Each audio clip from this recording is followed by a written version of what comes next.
Hi guys, this is Lucky Luke for Poker Strategy coming to you with an all new installment in my Leak Buster series.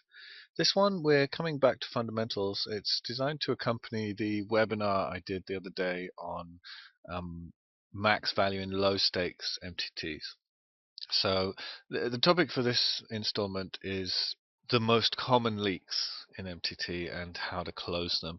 And it's really designed as a companion to the low stakes max value piece. So it's basically principally pitched to you guys grinding out the micro small stakes stuff. There'll be some relevant kind of refresher issues for mid stakes as well, but it's basically geared to the guys grinding it out there in the micros, which is a good proportion of the students on the site, and it's an important area to provide solid support for, I think. So some of this will be a refresher for some of you. So let's just jump straight into it. And again, I want to emphasize the fact that I'm coming back to basics this time. The Leak Buster series as a whole has been kind of gradually exploring more complex areas, looking at some post-flop bluff lines and various different topics, somewhat more advanced topics in recent weeks and months. So I'm doing just a brief kind of return really to the absolute fundamentals in this video, and we will be pushing back out into some more advanced territory in coming weeks ahead. So if for those of you guys keen on taking it to more complex territory, that'll be coming up in the next videos as well.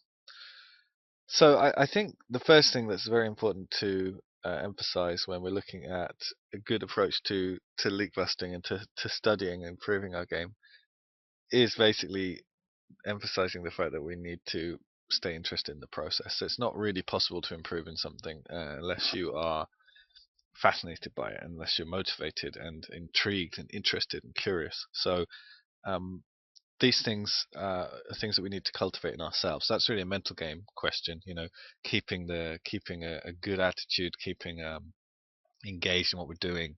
But sometimes study is less appealing than grinding. Sometimes study feels like more laborious process or a more tedious process, or we're all keen to get the hours in, get the volume in and grind, but some of us may be less inclined to study. I think I'm speaking to a somewhat captive audience on this topic anyway, since you guys are already on a strategy site and putting in that time to do some study to watch these videos. But we're also talking not just about passive learning where you're taking in ideas from someone like me or another video maker, but active learning where you're going through it yourself, using hand replayers, using all the stuff that we've talked about in some of the early Leakbuster videos back when I started the series. How to approach using a replayer well, and using software like Hold'em resources to unpack hands, and we'll mention a couple of details on that today in terms of using those resources optimally. But the absolute first thing is just actually being motivated, engaged, interested in what we're doing in the study process. So the goal of leak busting, of course, is finding habitual errors in our behavior in game and basically in the thought processes that underlie that behavior.